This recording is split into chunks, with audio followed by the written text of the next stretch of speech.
Sous les sables du désert de Gobi, des archéologues ont découvert en 1997 quelque chose qui ne devrait pas exister. Des fragments de verre fondu identiques à ceux trouvés sur les sites d'essais nucléaires modernes. Mais ces vestiges datent de plus de 10 000 ans. La chaleur nécessaire pour créer ce type de fusion dépasse les 3000 degrés.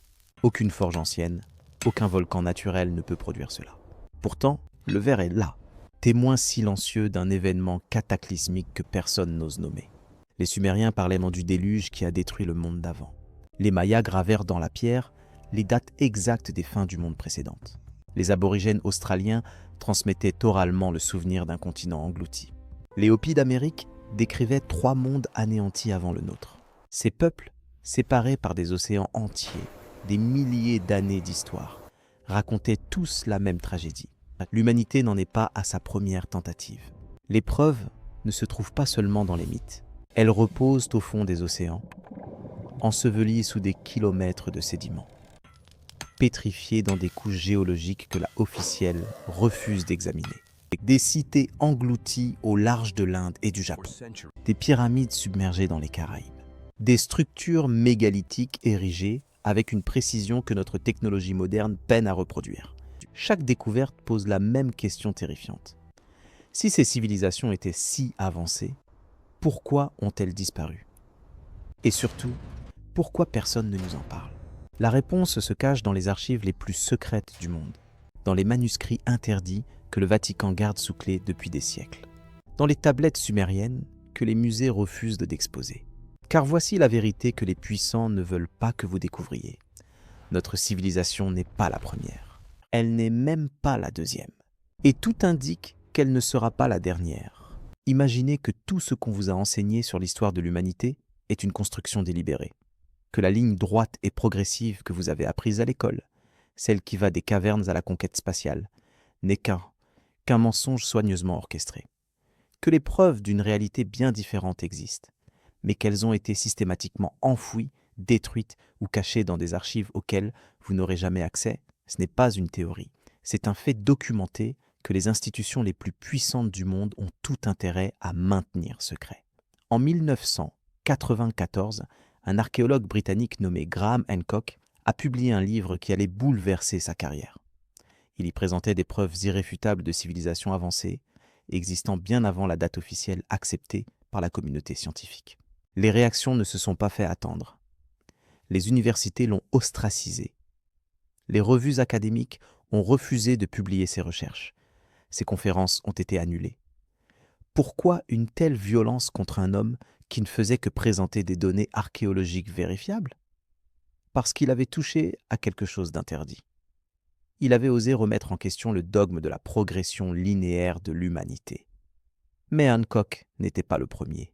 En 1882, un géologue américain, Ignatius Donnelly, avait déjà compilé des centaines de preuves suggérant l'existence d'une civilisation antédiluvienne avancée.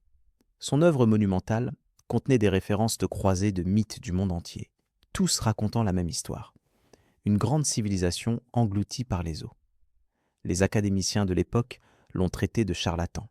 Ses travaux ont été bannis des bibliothèques universitaires. Aujourd'hui, plus d'un siècle plus tard, les découvertes sous-marines confirment exactement ce qu'il affirmait.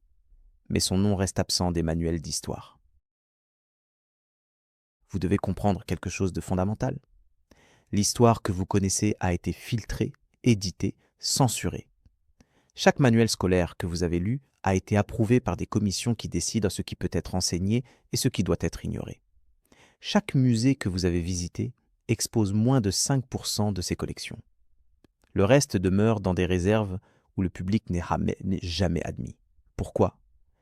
Parce que certains artefacts, certaines datations, certaines découvertes ne correspondent pas au récit officiel. Et plutôt que de réviser ce récit, les institutions préfèrent enterrer les preuves. Prenons un exemple concret. En 1995, des plongeurs ont découvert au large de l'île japonaise de Yonaguni une structure sous-marine massive. Des escaliers taillés dans la roche, des terrasses parfaitement nivelées, des angles droits impossibles à produire naturellement. Les géologues ont daté la submersion de cette structure à plus de 10 000 ans avant notre ère. Cela signifie qu'une civilisation capable de travailler la pierre avec une précision remarquable existait à une époque où, selon l'histoire officielle, l'humanité vivait encore dans des grottes. Les universités japonaises ont refusé de financer des recherches supplémentaires. Le site a été déclaré formation naturelle sans études approfondies. Le dossier a été fermé, mais ce n'est qu'un cas parmi des centaines. Au large des côtes indiennes, près de la ville de Dwarka, des ruines submergées s'étendent sur des kilomètres. Les textes anciens hindous parlèrent de cette cité engloutie depuis des millénaires. Les archéologues ont longtemps considéré ces textes comme de pure fiction, jusqu'à ce que des sonars modernes révèlent les structures exactement là où les manuscrits les situaient. Des murs, des rues, des ports, une ville entière reposant sous 30 mètres d'eau. La datation au carbone 14 a révélé un âge de plus de 9000 ans. Les autorités archéologiques indiennes ont brièvement autorisé des fouilles, puis ont mystérieusement retiré tous les permis. Les chercheurs ont été expulsés du site. Aucune explication officielle n'a été fournie. Vous voyez le schéma qui se répète ? À chaque fois qu'une découverte menace de bouleverser le récit historique établi, elle est soit ignorée, soit ridiculisée, soit activement supprimée. Ce n'est pas de la prudence scientifique, c'est de la censure systématique. Et cette censure existe parce que la vérité est trop dérangeante, parce qu'admettre que des civilisations avancées ont existé et disparu avant la nôtre implique des questions terrifiantes. Si elles étaient si avancées, pourquoi ont-elles été anéanties ? Qu'est-ce qui a pu détruire des sociétés entières au point de les effacer presque complètement de la mémoire humaine ? Et surtout, est-ce que cela pourrait se reproduire ? La réponse à ces questions existe dans les archives, mais pas dans celles que vous pouvez consulter. Dans les 53 kilomètres d'étagères des archives secrètes du Vatican, reposent des documents que l'Église catholique refuse de divulguer depuis des siècles. Des manuscrits médiévaux qui décrivent des mondes antérieurs au déluge. Des traductions de tablettes sumériennes racontant l'histoire de civilisations englouties. Des cartes antiques montrant des continents qui n'existent plus sur nos atlas modernes. Ces documents existent, ils sont catalogués. Mais ils restent inaccessibles. Pourquoi ? Qu'est-ce que le Vatican a tant peur que vous découvriez ? La même question se pose pour d'autres institutions. Le British Museum possède dans ses réserves des centaines de milliers d'artefacts jamais exposés publiquement. La Smithsonian Institution aux États-Unis a été accusée à plusieurs reprises par d'anciens employés d'avoir délibérément détruit des ossements et des outils ne correspondant pas à la chronologie acceptée.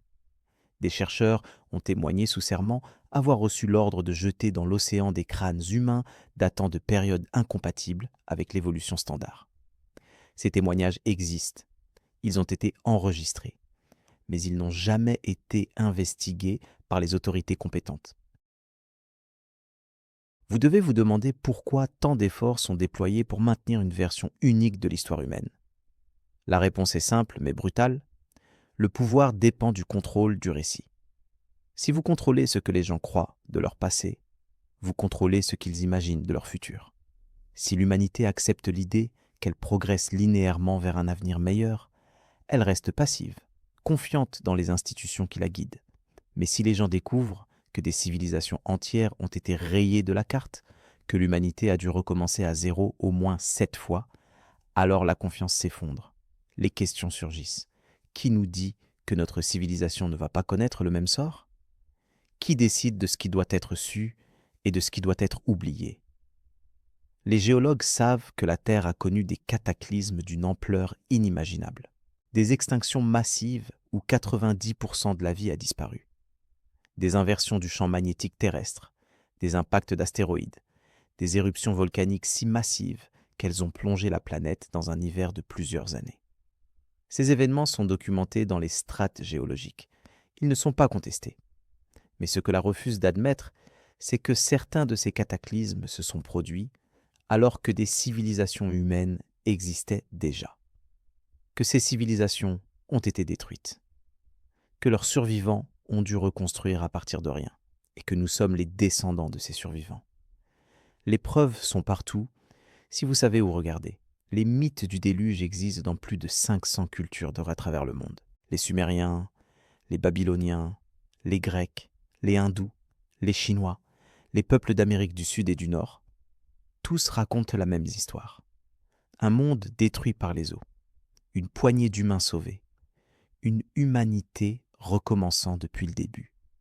La officielle traite ces récits comme de simples légendes. Mais quand 500 cultures séparées par des océans racontent exactement la même catastrophe, ce n'est plus une légende, c'est une mémoire collective. C'est le souvenir traumatique d'un événement réel qui a failli anéantir notre espèce. Et ce souvenir a été délibérément étouffé.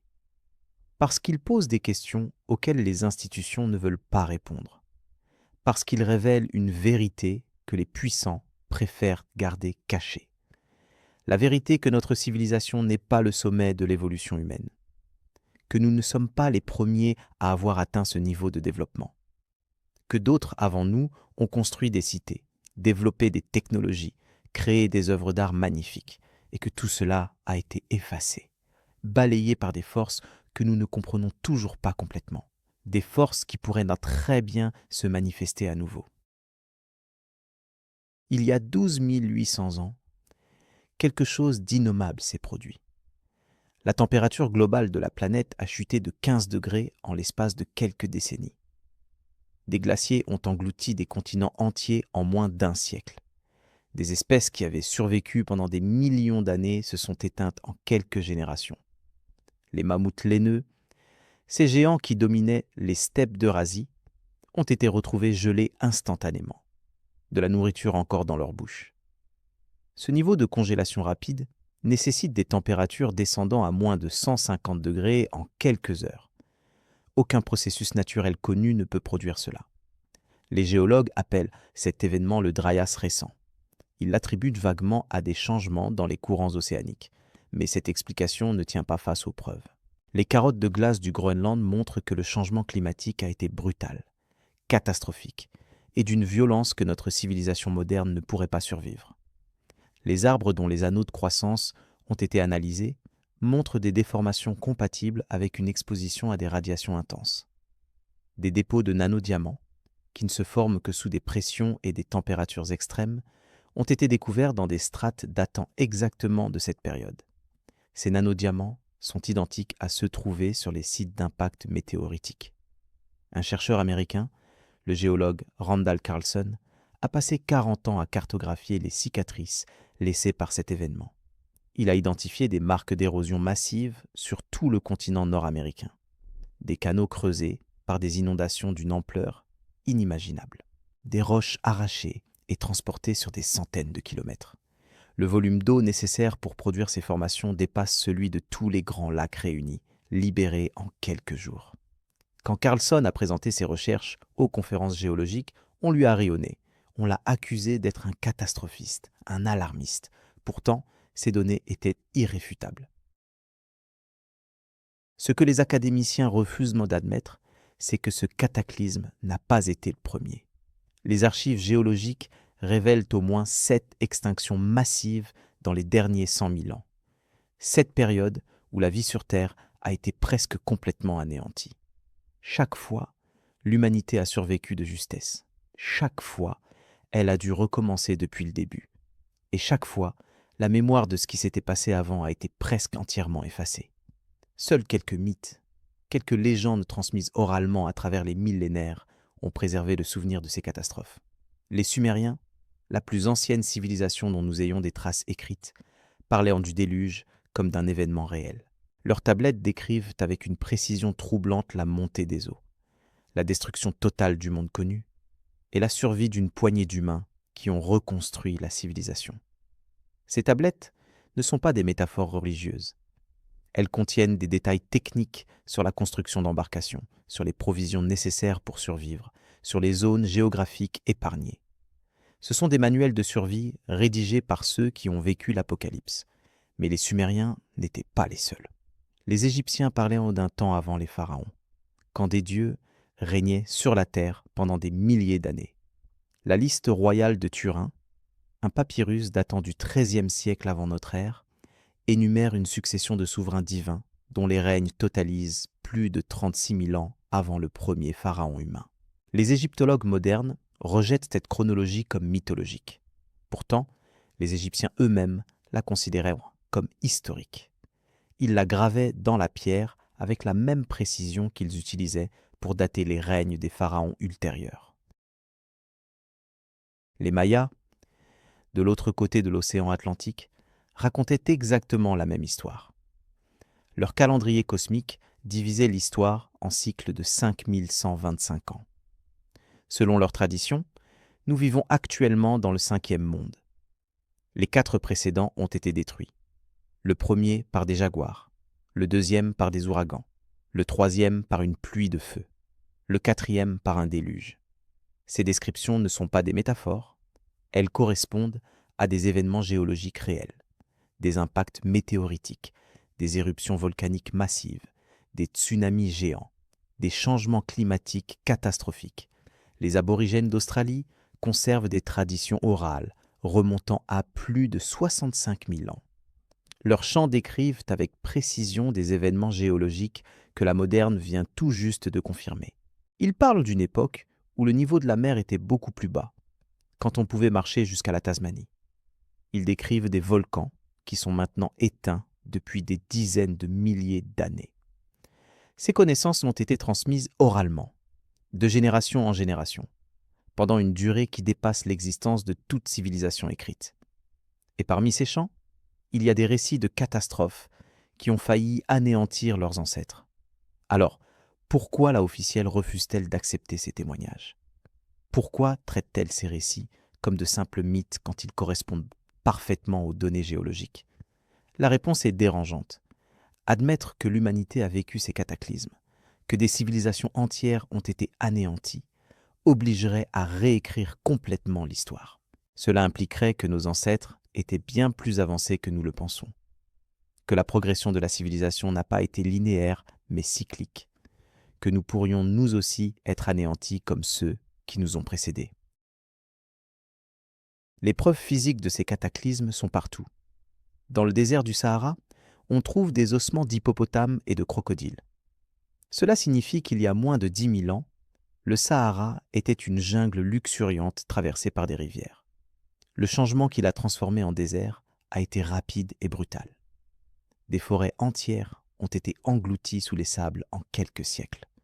En Sibérie, des milliers de carcasses de mammouths reposent dans le permafrost. Leur état de conservation indique qu'ils ont été tués et gelés quasi instantanément. Certains avaient des fleurs tropicales dans l'estomac, prouvant qu'ils vivaient dans un climat tempéré juste avant leur mort. Les fonds océaniques révèlent des vérités encore plus troublantes. Des sonars militaires ont cartographié des structures sous-marines qui ressemblent à des villes. Au large de Cuba, à 700 mètres de profondeur, des formations rectangulaires s'étendent sur plusieurs kilomètres carrés. Des pyramides, des places, des rues. Pour que ces structures soient maintenant à cette profondeur, elles doivent avoir été construites quand le niveau de la mer était beaucoup plus bas, c'est-à-dire il y a plus de 12 000 ans. Mais selon l'archéologie officielle, aucune civilisation capable de construire des villes n'existait à cette époque. Les permis de fouilles sous-marines ont été refusés. Le site reste inexploré. Le même schéma se répète partout sur la planète. Des découvertes qui remettent en question le récit officiel sont systématiquement ignorées ou supprimées. Des chercheurs qui insistent pour investiguer sont ostracisés ou perdent leur financement. Les institutions académiques préfèrent enfin maintenir une version confortable et progressive de l'histoire plutôt que d'affronter une réalité beaucoup plus complexe et terrifiante.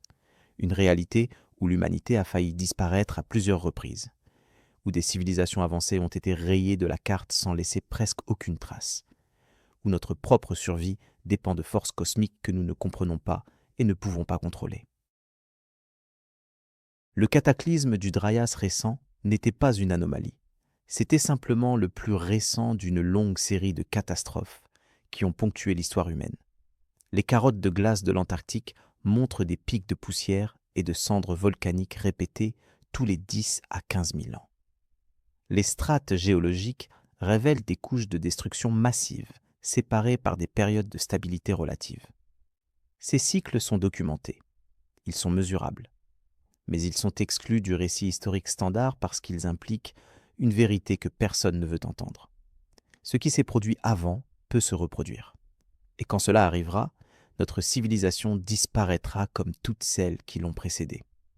Certains chercheurs ont osé calculer la probabilité d'un nouveau cataclysme. Leurs conclusions n'ont jamais été publiées dans des revues grand public. Les modèles mathématiques suggèrent que nous sommes entrés dans une période de vulnérabilité maximale. L'activité solaire augmente. Le champ magnétique terrestre faiblit. Les volcans endormis depuis des millénaires montrent des signes de réveil. Tout indique que les conditions qui ont précédé les catastrophes précédentes sont en train de se reproduire. Mais plutôt que d'alerter le public, les gouvernements classifient ces recherches. Ils construisent des bunkers souterrains. Ils accumulent des réserves de nourriture et de semences. Ils se préparent en silence pour ce qu'ils savent être inévitable. Quand le déluge a finalement reflué, quand les eaux ont révélé à nouveau la terre détrempée et les ruines de ce qui avait été, quelques-uns ont survécu. Pas des centaines de milliers, pas des millions, quelques milliers tout au plus. Dispersés sur la planète, traumatisés, terrifiés, mais porteurs d'un savoir que le monde croyait perdu. Ces survivants savaient ce que nous avons oublié. Ils connaissaient les cycles, ils comprenaient les signes, et surtout, ils savaient que cela se reproduirait. Alors ils ont fait ce que font tous ceux qui comprennent la fragilité de la civilisation. Ils ont créé des ordres secrets pour préserver le savoir à travers les âges sombres qui suivraient. Ces ordres n'ont jamais été ce que l'histoire officielle prétend. Ils n'étaient pas de simples confréries religieuses ou des guildes de constructeurs. C'étaient des gardiens, des protecteurs d'une connaissance si ancienne, si dangereuse, que sa simple existence menaçait l'ordre établi. En Égypte, ils devinrent les prêtres d'Héliopolie, gardiens des textes des pyramides. En Mésopotamie, les scribes de Babylone qui préservaient les tablettes sumériennes. En Inde, les brahmanes qui mémorisaient les Védas pendant des millénaires avant qu'ils ne soient jamais écrits. Partout où la civilisation renaissait des cendres du cataclysme, ces ordres émergeaient pour transmettre ce qui devait survivre. Mais le savoir qu'ils protégeaient n'était pas simplement philosophique ou spirituel. C'était technique, pratique, astronomique. Les survivants du monde d'avant connaissaient les mathématiques avancées, l'architecture monumentale, les cycles cosmiques qui gouvernent les catastrophes terrestres. Ils savaient calculer la précession des équinoxes avec une exactitude que l'Europe ne retrouverait qu'au XVIIIe siècle. Ils comprenaient la géométrie sacrée qui permet de construire des structures capables de résister aux tremblements de terre pendant des millénaires. Ce savoir ne pouvait pas être confié aux premiers venus. Il devait être transmis uniquement à ceux qui avaient prouvé leur valeur, leur discrétion, leur capacité à comprendre ce que la masse ne devait jamais savoir. C'est dans ce contexte que les Templiers apparaissent dans l'histoire officielle en 1118. Officiellement, ils étaient 9 chevaliers français partis protéger les pèlerins en Terre Sainte. Mais cette version ne tient pas face à l'examen.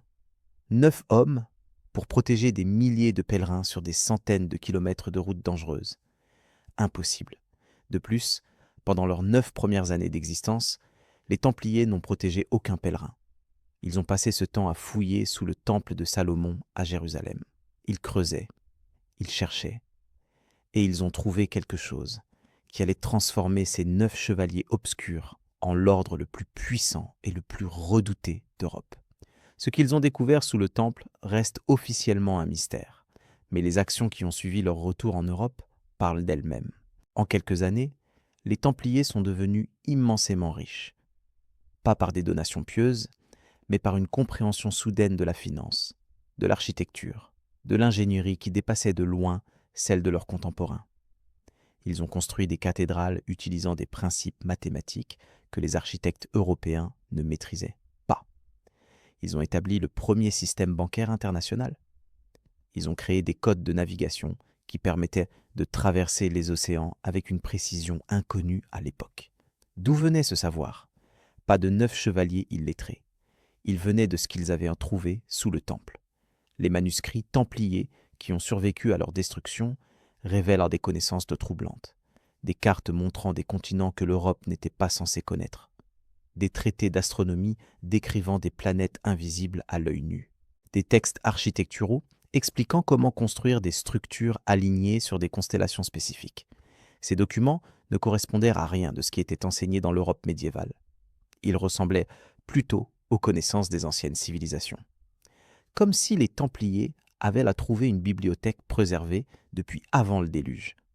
Comme s'ils étaient devenus les héritiers directs des survivants du monde d'avant. Mais ce savoir les a condamnés. L'Église catholique, qui contrôlait rigoureusement toute connaissance en Europe, ne pouvait tolérer un ordre qui détenait des secrets échappant à son autorité. Le pape Clément V et le roi Philippe IV de France ont orchestré leur destruction. Le vendredi 13 octobre 1307, tous les Templiers de France ont été arrêtés simultanément. L'efficacité de l'opération prouve qu'elle avait été planifiée méticuleusement pendant des mois. Les charges retenues contre eux étaient d'hérésie, d'adoration d'idoles, de pratiques occultes. Mais les véritables accusations n'ont jamais été prononcées publiquement. Possession de connaissances interdites, accès à des textes qui contredisaient la chronologie biblique, compréhension de vérités que l'Église voulait garder enfouies. La torture a été systématique. Sous la douleur, certains Templiers ont avoué tout ce qu'on leur demandait d'avouer. Mais beaucoup ont refusé de parler. Le grand maître Jacques de Molay a été brûlé vif en 1314, clamant leur innocence jusqu'à son dernier souffle. Avant de mourir, il a maudit le pape et le roi. Moins d'1 an plus tard, tous deux étaient morts. Cette coïncidence a alimenté les légendes, mais elle a aussi détourné l'attention de ce qui importait vraiment. Qu'est-il advenu du savoir templier? Où sont passés leurs manuscrits, leurs cartes, leurs trésors accumulés pendant 2 siècles? La réponse officielle est qu'ils ont été confisqués et détruits. Mais cette version ignore un fait crucial. 18 galères templières ont quitté le port de La Rochelle la veille des arrestations. Ces navires transportèrent le trésor et les archives de l'ordre. Ils ont disparu sans laisser de traces dans les registres européens. Les historiens supposent qu'ils ont coulé ou ont été pillés. Mais aucune épave n'a jamais été retrouvée. Aucun trésor templier n'a jamais refait surface sur les marchés européens. Ces navires et leurs cargaisons ont simplement cessé d'exister dans l'histoire officielle, comme s'ils avaient été effacés délibérément. Pourtant, des indices suggèrent une autre possibilité. Des symboles templiers ont été découverts gravés sur des pierres en Amérique du Nord, datant d'avant Christophe Colomb. Des structures en Écosse et au Portugal montrent des influences architecturales identiques à celles des constructions templières. Des ordres de chevalerie mystérieux sont apparus après 1307 dans des régions éloignées, utilisant les mêmes rituels et symboles que les Templiers. Il semble que l'ordre n'ait pas été détruit. Il est simplement devenu invisible. Ses membres se sont dispersés, ont changé de nom, ont intégré d'autres organisations. Mais ils ont continué leur mission. Préserver le savoir ancien jusqu'à ce que l'humanité soit prête à l'accepter. Cette stratégie de préservation clandestine n'était pas nouvelle. Les Templiers n'étaient qu'un maillon dans une chaîne remontant aux premiers survivants du cataclysme. Avant eux, les Esséniens en Judée gardèrent des manuscrits dans des grottes du désert. Avant les Esséniens, les prêtres égyptiens cachèrent des textes dans des chambres secrètes sous les pyramides. Chaque fois que la connaissance était menacée, ces gardiens la déplaçaient, la codaient, la fragmentaient pour qu'elle survive à la persécution. Les symboles géométriques dans les cathédrales, les proportions mathématiques dans les temples grecs, les alignements astronomiques des sites mégalithiques, tout cela constituait un langage codé, compréhensible seulement par les initiés. Ce système de transmission a permis au savoir de survivre à travers les âges sombres, les invasions, les bûchers de livres, l'Inquisition. Mais il avait un coût. Chaque génération qui recevait ce savoir devait choisir. Rester silencieuse et survivre, ou révéler la vérité et être détruite. La plupart ont choisi le silence.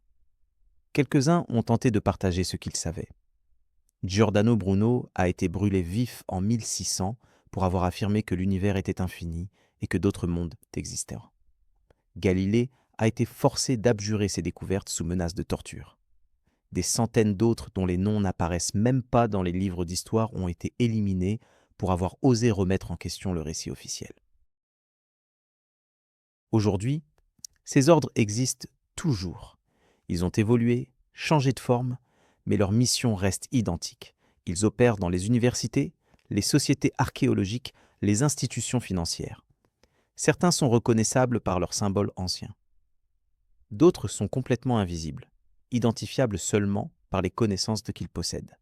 Ils attendent le moment où l'humanité sera prête à accepter la vérité sur son passé, où elle pourra entendre que la civilisation n'est pas linéaire mais cyclique, que tout ce que nous construisons sera un jour détruit, et que la seule chose qui survit au cataclysme, c'est le savoir transmis de gardien en gardien à travers les millénaires. La grande pyramide de Gizeh pèse 6 millions de tonnes. Elle est composée de 2 300 000 blocs de pierre, certains pesant jusqu'à 80 tonnes. Ces blocs ont été taillés avec une précision de quelques millimètres, transportés sur des centaines de kilomètres, puis assemblés avec un alignement si parfait qu'on ne peut pas glisser une lame de couteau entre eux. L'égyptologie officielle affirme que cette merveille a été construite en 20 ans par des ouvriers utilisant des outils de cuivre et des cordes. Cela signifierait placer un bloc de 2 tonnes et demie toutes les 2 minutes, 24 heures sur 24, pendant 2 décennies.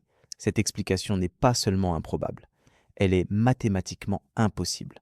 Mais ce qui est encore plus troublant, c'est la précision astronomique de la pyramide. Elle est alignée sur le nord véritable avec une exactitude de 3/60 de degré. Ces proportions encodent la valeur de pi, avec une précision de plusieurs décimales. Le périmètre de sa base divisé par 2 fois sa hauteur donne exactement 3,14. Ces conduits internes pointent vers des étoiles spécifiques avec une précision qui nécessite des connaissances astronomiques que l'Égypte ancienne n'était pas censée posséder. Comment des constructeurs de l'âge du bronze ont-ils pu réaliser ce que nos ingénieurs modernes peinent à reproduire, même avec des lasers et des ordinateurs? L'explication conventionnelle est qu'ils ont eu de la chance, que ces alignements sont des coïncidences. Mais quand on examine les autres structures mégalithiques de la planète, ces coïncidences se multiplient jusqu'à devenir statistiquement impossibles. À Baalbek, au Liban, 3 blocs de pierre appelés les pierres de la femme enceinte pèsent chacun plus de 1000 tonnes. Ils ont été extraits d'une carrière, transportés et placés à 20 mètres de hauteur avec une précision millimétrique. Aucune grue moderne ne peut soulever un tel poids. Aucune méthode connue ne peut expliquer comment ces pierres ont été déplacées. Pourtant, elles sont là depuis des millénaires, défiant notre compréhension de ce qui est technologiquement possible. À Pumapunku en Bolivie, des blocs de diorite ont été taillés avec des angles parfaits de 90 degrés et des surfaces si lisses qu'elles semblent polies par des machines industrielles. La diorite est l'une des pierres les plus dures au monde. Elle ne peut être travaillée qu'avec des outils en diamant. Les civilisations précolombiennes n'avaient pas de diamant. Elles n'avaient même pas découvert la roue selon l'archéologie officielle. Pourtant, ces blocs existent. Ils portent des marques d'usinage qui ne peuvent être produites que par des outils de haute précision. Des rainures parfaitement parallèles, des trous percés avec une régularité machinale, des surfaces planes au dixième de millimètre près. Les archéologues confrontés à ces anomalies répètent toujours la même explication. Patience et main-d'œuvre. Ils affirment que les anciens avaient simplement plus de temps et plus de travailleurs que nous. Mais cette réponse ignore un fait fondamental. La précision n'est pas une question de temps ou de nombre, c'est une question de technologie. Vous pouvez avoir 1 million d'ouvriers pendant 1000 ans. Si vous n'avez pas les outils appropriés, vous ne produirez jamais des surfaces de plane au dixième de millimètre. Vous ne taillerez jamais de la diorite avec des outils haut de cuivre. Vous n'alignerez jamais une structure de 147 mètres de haut sur le nord véritable avec une précision de 3/60 de degré. Alors comment l'ont-ils fait? La seule réponse logique est qu'ils possédaient une technologie que nous avons perdue. Pas une technologie primitive qu'ils ont développée avec des moyens rudimentaires. Une technologie avancée héritée d'une civilisation antérieure. Les survivants du cataclysme n'ont pas seulement transmis des connaissances philosophiques ou astronomiques. Ils ont transmis des techniques de construction, des méthodes d'ingénierie, peut-être même des outils qui ont été utilisés puis perdus à nouveau lors des âges sombres qui ont suivi. Les pyramides, les mégalithes, les structures impossibles ne sont pas les réalisations de primitifs chanceux. Ce sont les derniers vestiges d'un savoir technique que notre civilisation commence à peine à redécouvrir.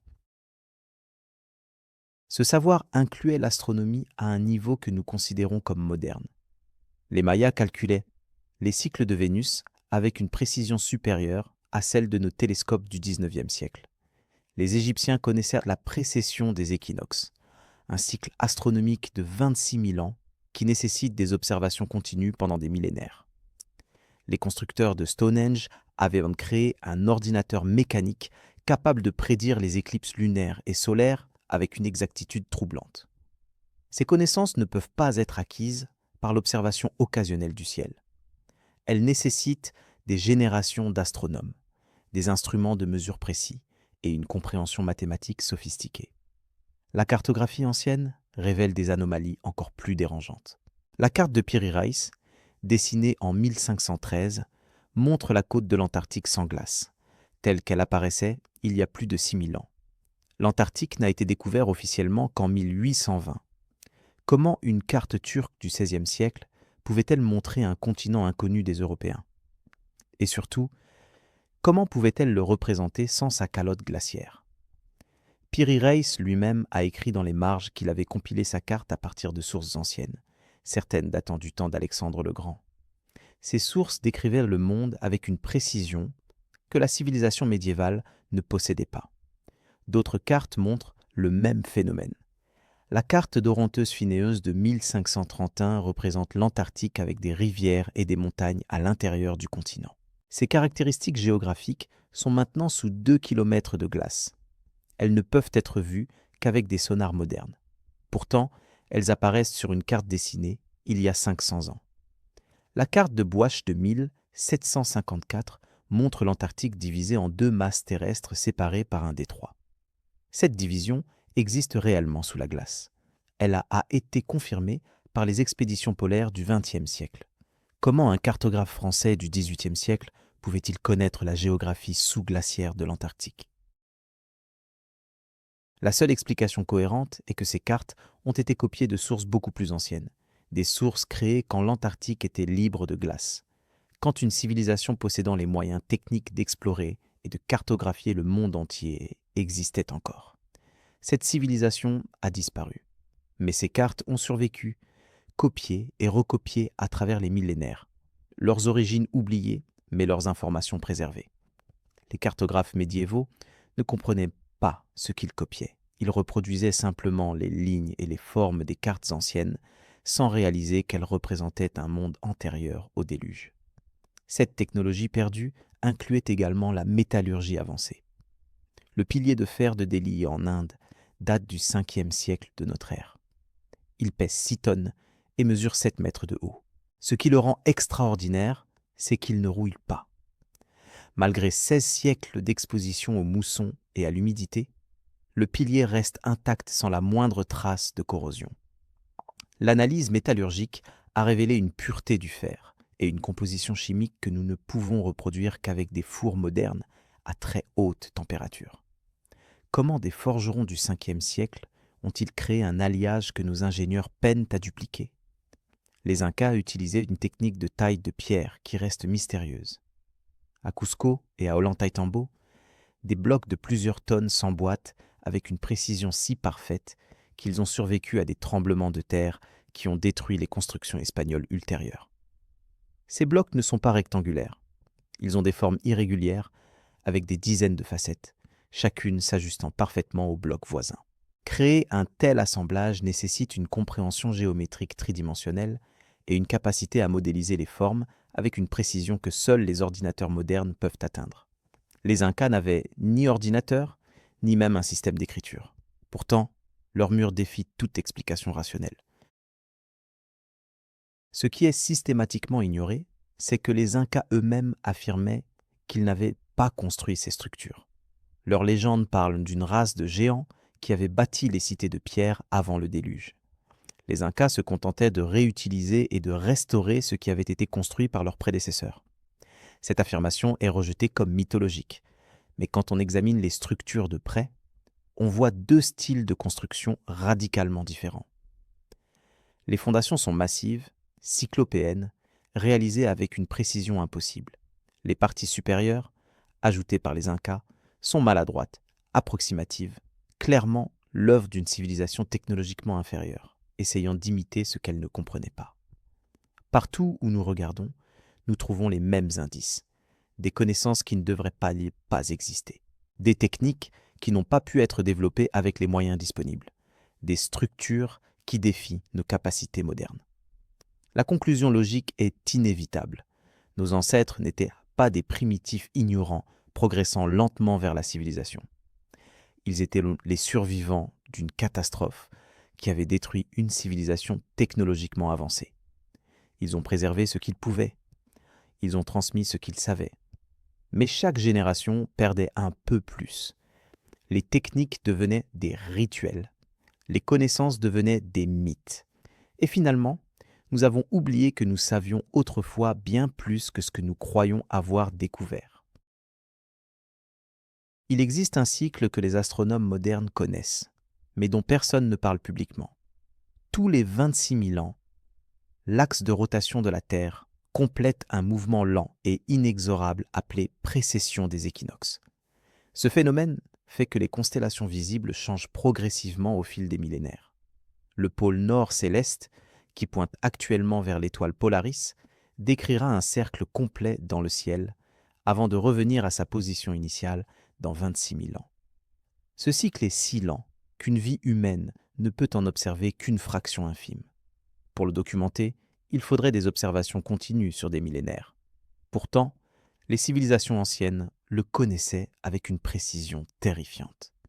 Les Égyptiens l'avaient encodé dans leurs temples. Les pyramides de Gizeh sont alignées sur la constellation d'Orion, mais pas dans sa position actuelle. Elles correspondent à la position qu'Orion occupait il y a 12 500 ans. À cette époque, les 3 étoiles de la ceinture d'Orion s'alignaient parfaitement avec les 3 pyramides. Ce n'est pas une approximation, c'est une correspondance mathématique exacte. Les égyptologues expliquent cet alignement comme une coïncidence architecturale.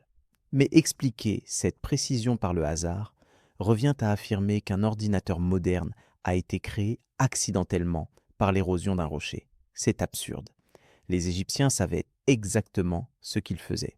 Ils construisaient un marqueur temporel destiné à survivre aux âges. Le temple de Dendera contient un zodiaque gravé dans la pierre, montrant les constellations dans une configuration qui ne correspond pas à l'époque de sa construction officielle. Les astronomes qui ont analysé ce zodiaque ont calculé qu'il représente le ciel tel qu'il apparaissait il y a environ 10 500 ans. Quand cette découverte a été publiée au XIXe siècle, elle a provoqué un scandale académique. L'Église catholique a fait pression pour discréditer les recherches. Les universités ont révoqué les archéologues qui soutenaient cette datation. Pourquoi ? Parce qu'admettre que les Égyptiens possédaient des connaissances astronomiques remontant à plus de 10 000 ans détruisait complètement la chronologie biblique. Cela impliquait une continuité de civilisation bien antérieure au déluge décrit dans la Genèse. Mais les Égyptiens n'étaient pas seuls. Les Mayas avaient développé un calendrier d'une complexité stupéfiante. Leur compte long mesurait des cycles de 5125 ans, appelés Baktuns. 13 Baktuns composaient un grand cycle de 66 616 ans. Mais ils ne s'arrêtaient pas là. Ils calculaient des cycles encore plus longs. Les Pictins, les Kalaptins, les Kinchiltons, s'étendant sur des millions d'années. Pourquoi une civilisation aurait-elle besoin de mesurer le temps sur des échelles aussi vastes ? La seule explication logique est dès qu'ils enregistraient des événements réels, qu'ils documentaient des cycles de destruction et de renaissance s'étendant bien au-delà de la mémoire d'une seule civilisation. Les textes mayas sont explicites sur ce point. Le Popol Vuh décrit 4 mondes détruits avant le nôtre. Chaque destruction correspondait à la fin d'un cycle cosmique. Le premier monde a été détruit par des jaguars qui ont dévoré l'humanité. Le deuxième, par des ouragans qui ont tout balayé. Le troisième, par une pluie de feu tombée du ciel. Le quatrième, par un déluge qui a englouti la terre. Ces descriptions ne sont pas des métaphores poétiques. Elles correspondent à des événements géologiques réels. Des impacts météoritiques, des super tempêtes, des éruptions volcaniques massives, des tsunamis géants. Les Mayas ne racontaient pas des fables. Ils préservaient la mémoire traumatique de catastrophes que leurs ancêtres avaient vécues. Ce qui est encore plus troublant, c'est la précision avec laquelle ils calculaient le retour de ces cycles. Le calendrier Maya ne mesurait pas simplement le temps de manière linéaire. Il était conçu pour prédire les moments de vulnérabilité cosmique, les dates où les forces célestes s'alignaient de manière à créer des conditions catastrophiques sur Terre. Les prêtres mayas pouvaient calculer les positions futures de Vénus, de Mars, de Jupiter, avec une exactitude que l'Europe n'atteindrait qu'avec les télescopes du XXe siècle. Ils connaissaient enfin la durée exacte de l'année solaire à quelques secondes près. Ils avaient même à mesurer le cycle lunaire avec une précision supérieure à celle du calendrier grégorien. D'où venait ce savoir? La réponse se trouve dans leur propre texte. Les Mayas affirmaient que leurs connaissances astronomiques leur avaient été transmises par les dieux, par des êtres venus du ciel, qui leur avaient enseigné à mesurer le temps et à lire les étoiles. L'archéologie moderne rejette ces affirmations comme mythologiques. Mais que signifie vraiment ce récit? Si nous traduisons les dieux en survivants d'une civilisation antérieure, le récit devient parfaitement cohérent. Des astronomes d'un monde détruit transmettant leur savoir aux populations primitives qui avaient survécu au cataclysme. Ces survivants n'avaient pas la technologie pour construire des télescopes ou des observatoires modernes, mais ils possédaient les calculs, les tables astronomiques, les cycles déjà documentés par leurs prédécesseurs. Les Sumériens racontaient la même histoire. Leurs tablettes décrivent les Anunnaki, des êtres venus des cieux qui ont enseigné à l'humanité l'agriculture, l'écriture, les mathématiques et l'astronomie. Une tablette en particulier, conservée au British Museum, contient une liste de rois antédiluviens dont les règnes totalisent plus de 240 000 ans. Les historiens modernes considèrent ces chiffres comme fantaisistes. Mais que se passe-t-il si ces nombres ne mesurent pas des règnes individuels, mais des cycles d'observation astronomique? Si les Sumériens documentaient non pas la durée de vie de rois, mais l'étendue temporelle de leurs archives astronomiques. Cette interprétation trouve un écho dans les Védas hindous. Les textes sanscrits décrivent les yugas, des cycles cosmiques s'étendant sur des centaines de milliers d'années. Le Kali Yuga, l'âge des ténèbres dans lequel nous vivons actuellement selon la tradition hindoue, dure 432 000 ans. Il est précédé par le Dvapara Yuga, de 864 000 ans, le Treta Yuga, d'1 296 000 ans, et le Satya Yuga, de 1 728 000 ans. L'ensemble de ces 4 yugas constitue un Mahayuga de 4 320 000 ans. Ces chiffres semblent absurdes, jusqu'à ce qu'on réalise qu'ils correspondent avec une précision troublante aux cycles astronomiques réels. Le cycle de précession des équinoxes de 26 000 ans est exactement un tiers d'un cycle plus long de 78 000 ans, mesuré par les variations de l'obliquité de l'axe terrestre. Ce cycle de 78 000 ans, multiplié par 12, donne 936 000 ans, un nombre qui apparaît mystérieusement dans les mythologies du monde entier. Les Islandais parlent de 840 guerriers sortant de chaque porte du Valhalla, soit 672 000 au total. Multiplié par 40, cela donne 26 880 000, un multiple exact du cycle de précession. Ces nombres ne sont pas aléatoires. Ils encodent des connaissances d'astronomique profondes dans des récits mythologiques destinés à survivre aux catastrophes. Mais voici ce que personne ne vous dit. Ces cycles ne sont pas de simples curiosités astronomiques. Ils correspondent à des moments de vulnérabilité planétaire maximale. Quand l'axe terrestre atteint certaines positions dans son cycle de précession, quand l'obliquité de l'orbite terrestre change, quand les champs magnétiques fluctuent, la planète devient exponentiellement plus vulnérable aux événements cosmiques. Les tempêtes solaires peuvent pénétrer l'atmosphère. Les astéroïdes sont plus susceptibles de percuter la surface. Les plaques tectoniques deviennent instables. Les volcans endormis se réveillent. Ce n'est pas de la superstition. C'est de la mécanique céleste documentée par les anciens avec une rigueur scientifique. Les bâtisseurs de Stonehenge le savaient. Ce monument n'est pas un temple primitif.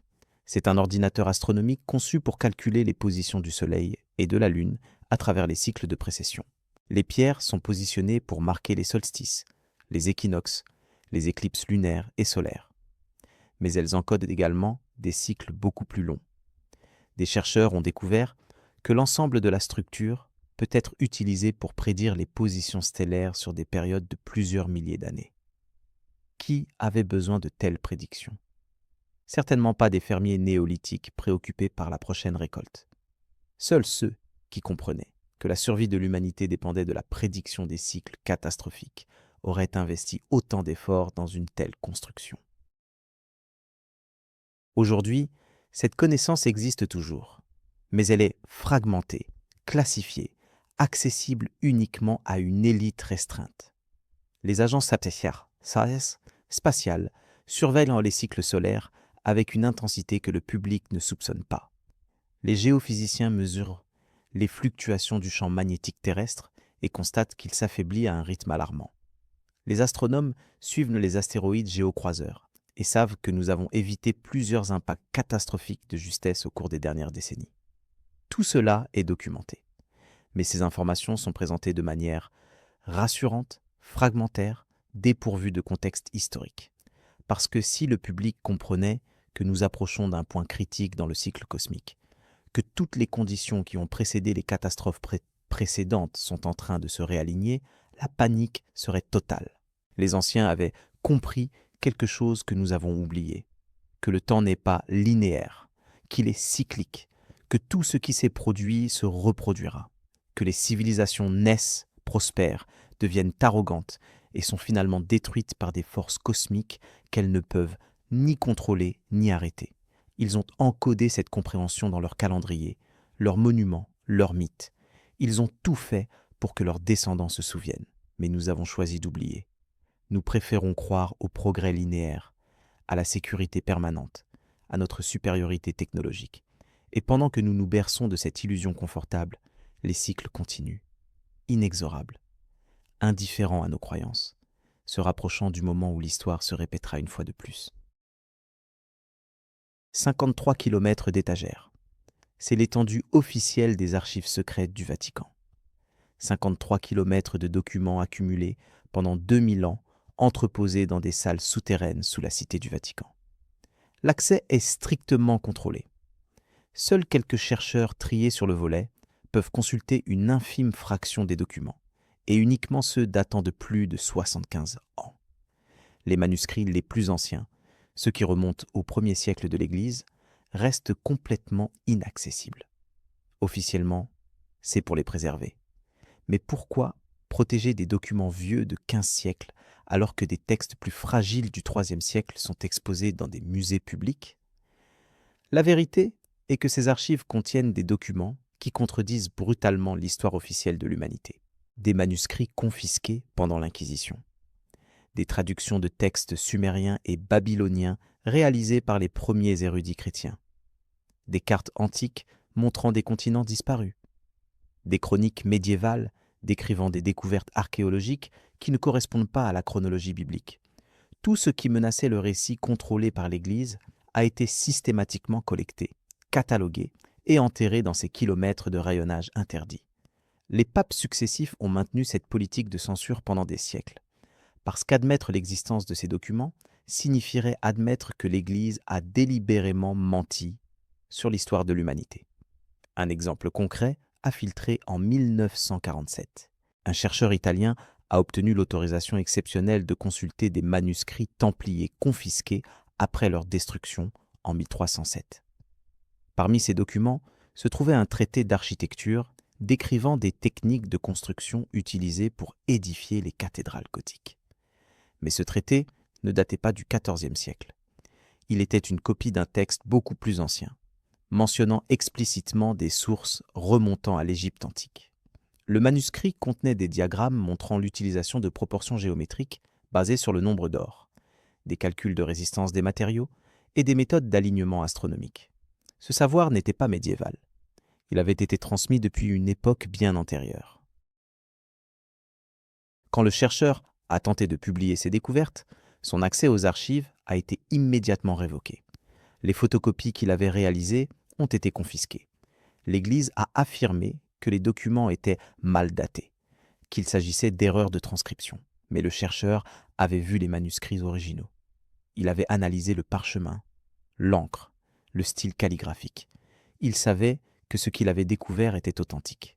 Il a passé le reste de sa vie à essayer de convaincre la communauté académique. Personne ne l'a écouté. Sans accès aux documents originaux, ses affirmations ne pouvaient être vérifiées. Il est mort en 1968, oublié et discrédité. Mais les archives du Vatican ne sont que la partie visible. La vraie censure s'est produite bien avant, lors de destructions massives de connaissances orchestrées délibérément. La bibliothèque d'Alexandrie en Égypte contenait plus de 500 000 rouleaux de parchemin. Elle abritait les œuvres complètes des philosophes grecs, des traités scientifiques babyloniens, des textes égyptiens traduits par des érudits hellénistiques. Tout le savoir du monde antique était concentré en ce lieu unique. Quand Elast a brûlé, ce n'était pas un accident. Les historiens parlent de plusieurs incendies sur plusieurs siècles, mais ce qu'ils ne mentionnent jamais, c'est que certains de ces incendies étaient délibérés, allumés par des factions religieuses qui considéraient ce savoir comme hérétique. L'empereur Théodose Ier a ordonné en 391 la destruction de tous les temples païens de l'Empire romain. Cette directive incluait explicitement la destruction des bibliothèques associées. Des milliers de textes anciens ont été brûlés sur ordre impérial. Le patriarche Théophile d'Alexandrie a personnellement supervisé la destruction du Sérapéum, le dernier grand dépôt de manuscrits antiques à Alexandrie. Les moines chrétiens ont jeté les rouleaux dans les flammes pendant des jours. Ce qui ne pouvait être brûlé a été détruit ou jeté dans le Nil. En quelques semaines, des siècles de connaissances accumulées ont été anéantis. Et ce n'était pas une exception. C'était une politique systématique appliquée dans tout l'Empire. Ce schéma de destruction s'est répété lors de la conquête chrétienne des Amériques. Quand les conquistadors espagnols sont arrivés au Mexique et au Guatemala, ils ont trouvé des civilisations possédant des bibliothèques entières de codex. Ces livres contenaient l'histoire, les connaissances astronomiques, les calculs mathématiques des Mayas et des Aztèques. Diego de Landa, évêque du Yucatan, a ordonné en 1562 la destruction totale de tous les codex mayas. Il a écrit dans ses propres mémoires qu'il avait fait brûler des milliers de ces livres parce qu'ils contenaient des superstitions et des mensonges du démon. Aujourd'hui, il ne reste que 4 codex mayas dans le monde entier. 4 livres survivants d'une civilisation qui en possédait des dizaines de milliers. Ce que de Landa a détruit n'était pas de la superstition. C'était l'histoire complète d'une civilisation remontant à des milliers d'années.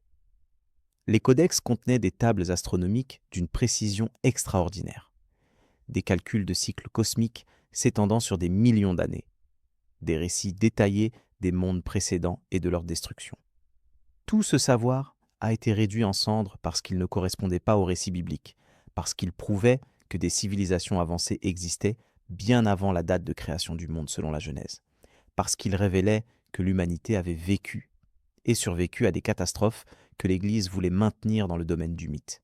Les Templiers avaient compris la valeur de ces textes anciens. C'est pourquoi ils ont passé 9 ans à fouiller sous le temple de Salomon. Ils cherchaient la bibliothèque secrète que les traditions juives affirmaient avoir été cachée avant la destruction du temple par les Babyloniens en -586. Cette bibliothèque contenait les textes les plus anciens du judaïsme, mais aussi des documents confisqués par Salomon à des civilisations encore plus anciennes. Des tablettes sumériennes, des papyrus égyptiens, des manuscrits décrivant le monde d'avant le déluge. Les Templiers ont trouvé cette cache, et ce qu'ils y ont découvert a transformé leur compréhension de l'histoire humaine.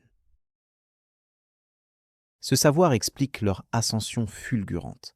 En quelques années après leur retour de Jérusalem, ils sont passés de 9 chevaliers pauvres à l'ordre le plus riche et puissant d'Europe.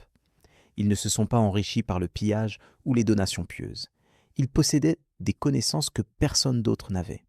Des techniques financières, héritées des civilisations antiques, des méthodes de navigation qui leur permettaient de traverser l'Atlantique des siècles avant Colomb, des secrets architecturaux qui donnaient à leur construction une stabilité et une durabilité exceptionnelles. Tout cela provenait des textes qu'ils avaient redécouverts sous le Temple, mais posséder ce savoir les a condamnés. L'Église ne pouvait tolérer qu'un ordre militaire détienne des connaissances échappant à son contrôle. Quand les Templiers ont été arrêtés en 1307, les inquisiteurs ne cherchaient pas des aveux d'hérésie. Ils cherchaient les manuscrits. Les documents saisis lors des arrestations n'ont jamais été rendus publics. Ils ont été immédiatement transférés aux archives papales. Les Templiers, qui refusaient de révéler où étaient cachés les textes les plus importants, ont été torturés jusqu'à la mort. Ceux qui ont parlé ont été exécutés immédiatement après. Le savoir qu'ils détenaient devait mourir avec eux. Ou du moins, c'est ce que l'Église espérait. Mais les Templiers avaient anticipé leur destruction. Les 18 galères qui ont quitté La Rochelle transportaient non seulement leurs trésors, mais aussi leurs archives complètes, des copies de tous les manuscrits découverts sous le temple, des traductions réalisées par leurs propres érudits, des commentaires et analyses accumulés pendant 2 siècles. Ces documents existent encore quelque part. Ils ont été cachés, fragmentés, distribués à travers des réseaux secrets qui ont survécu à la destruction de l'ordre. Des morceaux de ce savoir ont refait surface au fil des siècles, dans les loges maçonniques, dans les sociétés rosicruciennes, dans les cercles hermétiques de la Renaissance, toujours codés, toujours partiels, mais préservant l'essence de ce que les Templiers avaient découvert.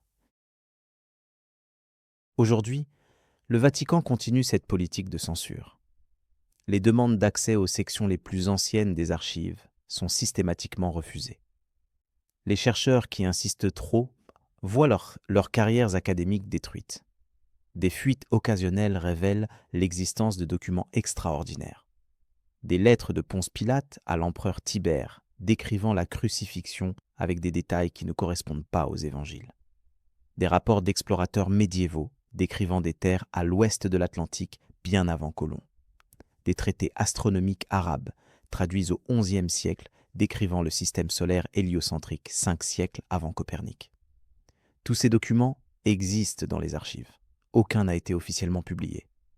La question n'est pas de savoir si ces documents existent, c'est de savoir pourquoi ils restent cachés. La réponse est simple et brutale. Parce qu'ils révèlent que tout ce que nous croyons savoir sur l'histoire humaine est une construction contrôlée, que les institutions religieuses et académiques ont délibérément supprimé des preuves pendant des siècles, que des civilisations avancées ont existé et disparu avant celles que nous reconnaissons officiellement, que l'humanité possédait autrefois des connaissances que nous redécouvrons à peine maintenant.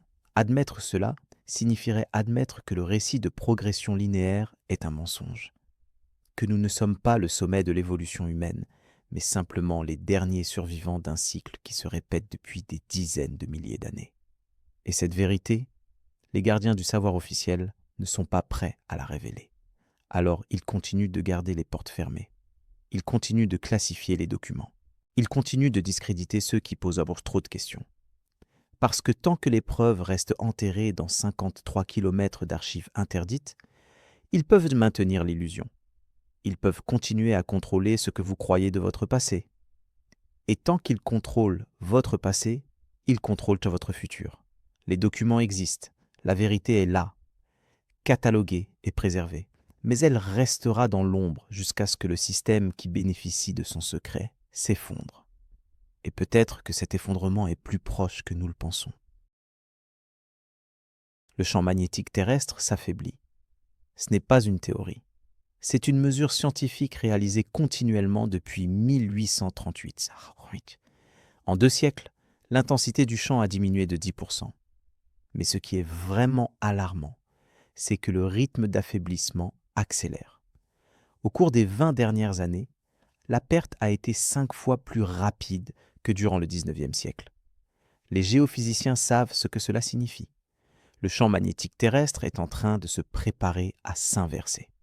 Les pôles nord et sud magnétiques vont échanger leur position. Et quand cela se produira, il y aura une période de transition où le champ sera extrêmement faible, voire inexistant. Cette période de transition est catastrophique pour toute vie complexe. Le champ magnétique protège la Terre des radiations solaires et cosmiques. Sans cette protection, les rayonnements bombardent directement la surface. Les mutations génétiques explosent. Les cultures agricoles périssent. Les systèmes de communication s'effondrent. Les réseaux électriques sont détruits par les tempêtes solaires qui pénètrent l'atmosphère sans obstacle. La dernière inversion magnétique documentée s'est produite il y a 780 000 ans. Mais les archives géologiques montrent que les inversions sont souvent accompagnées d'extinctions massives. Les espèces qui survivent sont celles qui peuvent s'adapter rapidement ou se cacher profondément sous terre. Les civilisations de surface n'ont aucune chance. Les agences spatiales surveillent ce phénomène avec une anxiété qu'elles ne partagent pas publiquement. Des satellites spécialisés mesurent en permanence les fluctuations du champ magnétique. Une anomalie particulièrement inquiétante a été identifiée au-dessus de l'Atlantique Sud. Dans cette région, le champ magnétique est déjà 40% plus faible que la moyenne globale. Cette zone d'anomalie s'étend et s'intensifie chaque année. Les satellites qui la traversent subissent des dysfonctionnements. Les astronautes à bord de la Station spatiale internationale reçoivent des doses de radiation dangereuses quand ils passent au-dessus. C'est un aperçu de ce qui attend la planète entière quand le champ s'effondrera complètement. Mais l'affaiblissement magnétique n'est qu'un symptôme parmi d'autres. L'activité solaire entre dans un cycle que les astronomes qualifient prudemment d'inhabituel. Le Soleil suit normalement un cycle de 11 ans où son activité fluctue entre des maximums et des minimums prévisibles. Mais depuis 2 décennies, ce cycle se comporte de manière erratique. Des éruptions solaires massives se produisent pendant les périodes de minimum attendues. Des trous coronaux s'ouvrent sans avertissement, projetant des flux de particules chargées directement vers la Terre. En 2012, une éruption solaire d'une puissance jamais enregistrée a manqué la Terre de 9 jours. Si elle nous avait frappés, elle aurait détruit l'ensemble des infrastructures électriques de la planète. Le retour à un niveau de civilisation pré-industrielle aurait été instantané. Les scientifiques de la NASA ont calculé qu'une éruption de cette magnitude a une probabilité de 12% de se produire au cours de la prochaine décennie. 12%, ce n'est pas négligeable, c'est presque une chance sur 8. Pourtant, aucune mesure de protection significative n'a été mise en place. Les réseaux électriques restent vulnérables. Les satellites ne sont pas blindés contre les radiations intenses. Les gouvernements n'ont pas de plan d'urgence pour une panne électrique globale qui pourrait durer des années. Pourquoi cette inaction ? Parce que protéger l'infrastructure mondiale coûterait des milliers de milliards. Et parce que ceux qui prennent les décisions ont une autre stratégie. Se préparer individuellement à survivre pendant que le reste de l'humanité périra. Les bunkers souterrains se multiplient à un rythme alarmant. Aux États-Unis, des entreprises privées vendent des places dans des complexes souterrains fortifiés pouvant accueillir des milliers de personnes pendant des décennies.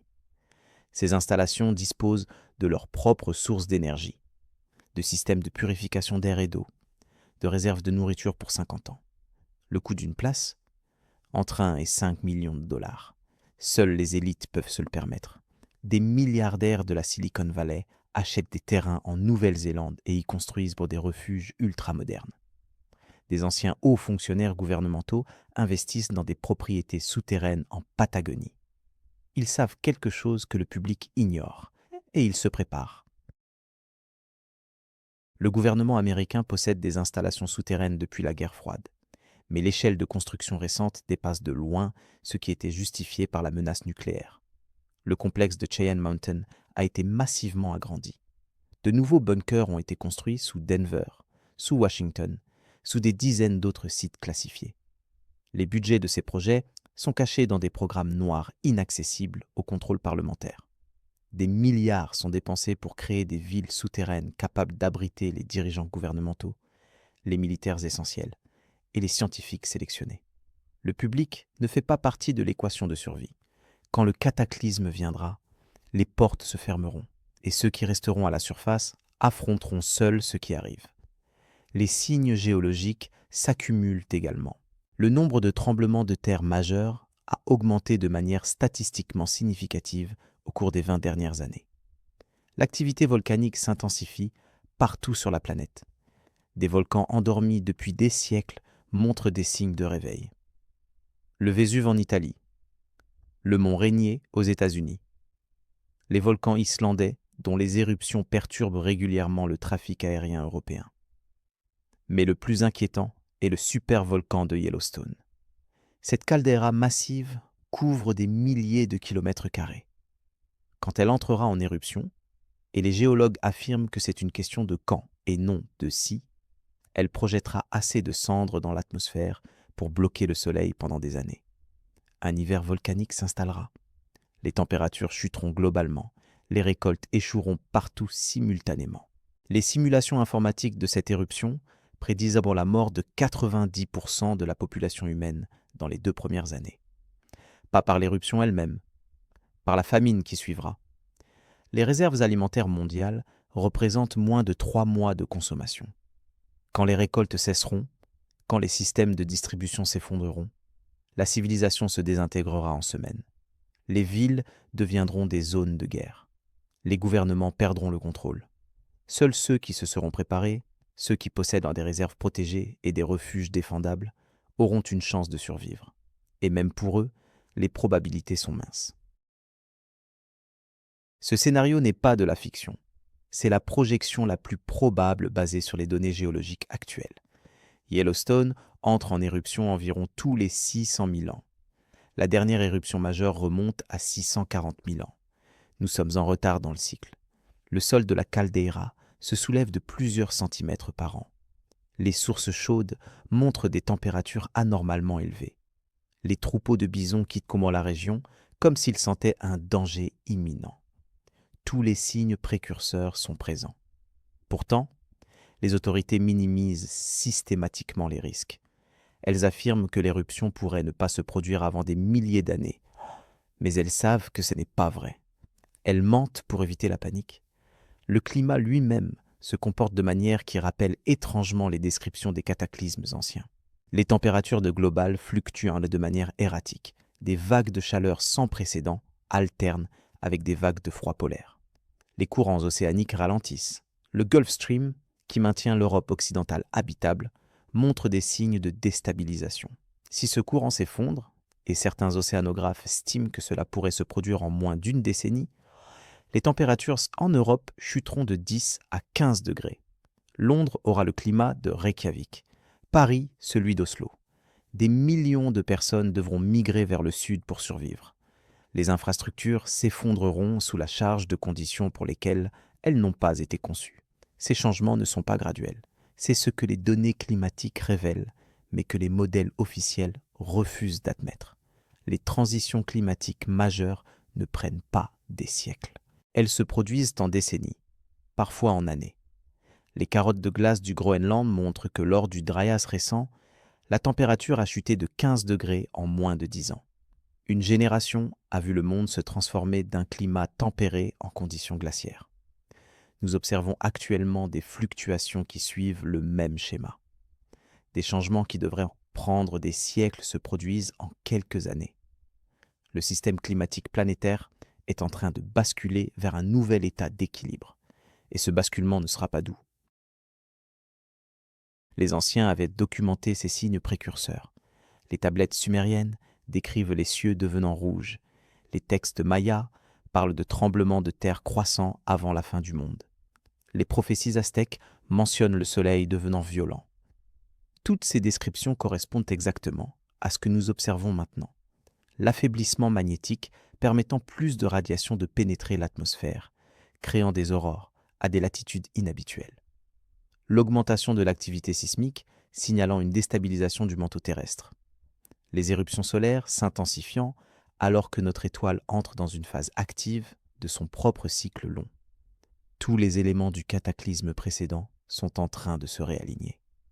La question n'est plus de savoir si un nouveau recommencement se produira, c'est de savoir quand. Les cycles cosmiques que les anciens avaient si soigneusement documentés arrivent à leur terme. Le cycle de précession approche d'un point critique. L'orbite terrestre traverse une région de l'espace contenant plus de débris qu'à l'habitude. Les probabilités d'impact météoritique augmentent. Le champ magnétique s'affaiblit au pire moment possible. L'activité solaire s'intensifie alors que nos défenses naturelles s'effondrent. Les volcans se réveillent. Les plaques tectoniques deviennent instables. Chaque système qui maintient la Terre habitable montre des signes de stress extrême. Et tout cela se produit simultanément. Ce n'est pas une coïncidence, c'est la convergence des cycles que les survivants des catastrophes précédentes avaient essayé désespérément de nous faire comprendre. Nous sommes à la veille d'un nouveau recommencement. Les élites le savent. C'est pourquoi elles construisent leurs arches modernes, leurs bunkers souterrains, leurs réserves de semences dans des coffres forts arctiques. Elles se préparent à être les survivants du prochain cycle. à devenir les gardiens du savoir pour l'humanité qui émergera après. Et le reste d'entre nous? Nous sommes les sacrifiés, ceux qui ne savent pas, ceux qui seront pris au dépourvu quand les systèmes s'effondreront. Exactement comme les générations précédentes qui n'ont pas écouté les avertissements. L'histoire ne se répète pas, mais elle rime, et le poème approche de sa strophe finale. Si notre civilisation devait s'effondrer demain, que resterait-il dans 1000 ans? Les gratte-ciels de verre et d'acier se transformeront en poussière en quelques siècles. Les routes d'asphalte seront englouties par la végétation en quelques décennies. Les disques durs contenant toute notre connaissance numérique se dégraderont en moins de 100 ans. Les livres imprimés sur papier acide se désintégreront en poussière. Dans 1000 ans, presque rien de notre civilisation technologique ne sera reconnaissable. Les archéologues du futur nous considéreront comme des primitifs qui ne savaient pas construire pour l'éternité. Exactement comme nous considérons aujourd'hui ceux qui nous ont précédés. C'est l'ironie cruelle de la technologie moderne. Plus elle est avancée, moins elle est durable. Un iPad contient plus de connaissances que la bibliothèque d'Alexandrie. Mais jetez-le dans un lac pendant 10 ans, et il ne sera plus qu'un morceau de métal corrodé. Une tablette sumérienne d'argile, vieille de 4000 ans, reste parfaitement lisible. Un parchemin égyptien conservé au sec peut durer 5000 ans. La pierre des pyramides défie les millénaires. Nos ancêtres comprenaient quelque chose que nous avons oublié. Pour transmettre un message à travers les âges, il faut utiliser des matériaux qui survivent aux âges. La connaissance la plus importante ne peut pas être confiée aux supports les plus fragiles. C'est pourquoi les bâtisseurs des grandes structures mégalithiques n'ont pas laissé de textes explicatifs. Ils savaient que les textes se perdraient. Ils ont encodé leurs connaissances dans la pierre elle-même. Les proportions des pyramides, les alignements astronomiques de Stonehenge, les angles géométriques de Göbekli Tepe. Ces structures sont des livres écrits dans un langage universel. Les mathématiques. Un langage qui peut être compris par toute civilisation suffisamment avancée pour mesurer et calculer. Ils ont créé des messages destinés non pas à leurs contemporains, mais à ceux qui viendraient après la prochaine catastrophe. Des messages que nous commençons seulement maintenant à déchiffrer. Le problème est que nous n'apprenons pas la leçon. Nous continuons à stocker nos connaissances les plus précieuses sur les supports les plus éphémères. Les serveurs cloud contiennent la somme du savoir humain, mais une éruption solaire majeure pourrait les effacer tous simultanément. Les bibliothèques numériques sont vulnérables aux pannes de courant, aux cyberattaques, à la simple obsolescence technologique. Essayez de lire une disquette de 1990 aujourd'hui. La technologie pour le faire a presque disparu. Dans 50 ans, nos formats numériques actuels seront aussi inaccessibles. Et si un cataclysme survient avant que nous ayons transféré ces données vers de nouveaux supports, tout sera perdu. Quelques visionnaires ont compris ce danger. En 2008, le Svalbard Global Seed Vault a été inauguré en Norvège. Un bunker creusé profondément dans une montagne arctique conçu pour préserver des millions de graines de toutes les cultures agricoles mondiales. L'installation peut résister aux tremblements de terre, aux éruptions volcaniques, aux guerres nucléaires. Même sans électricité, le permafrost maintiendra les graines congelées pendant des siècles. C'est l'Arche de Noé moderne, une tentative de préserver le fondement de la civilisation agricole pour les survivants du prochain cataclysme. Mais c'est seulement un début. Les graines, sans le savoir de comment les cultiver, sont inutiles. D'autres projets tentent de préserver la connaissance technique. La Long Now Foundation aux États-Unis construit une horloge mécanique conçue pour fonctionner pendant 10 000 ans.